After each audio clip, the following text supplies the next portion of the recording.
وہ وقت یاد کرنے کے لائق ہے جب عمران کی بیوی نے کہا کہ اے پروردگار، جو بچہ میرے پیٹ میں ہے میں اس کو تیری نظر کرتی ہوں، اسے دنیا کے کاموں سے آزاد رکھوں گی، تو اسے میری طرف سے قبول فرما، تو تو سننے والا ہے، جاننے والا ہے۔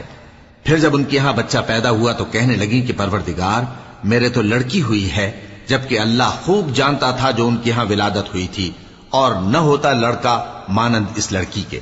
اور کہنے لگی میں نے اس کا نام مریم رکھا ہے، اور میں اس کو اور اس کی اولاد کو شیطان مردود سے تیری پناہ میں دیتی ہوں۔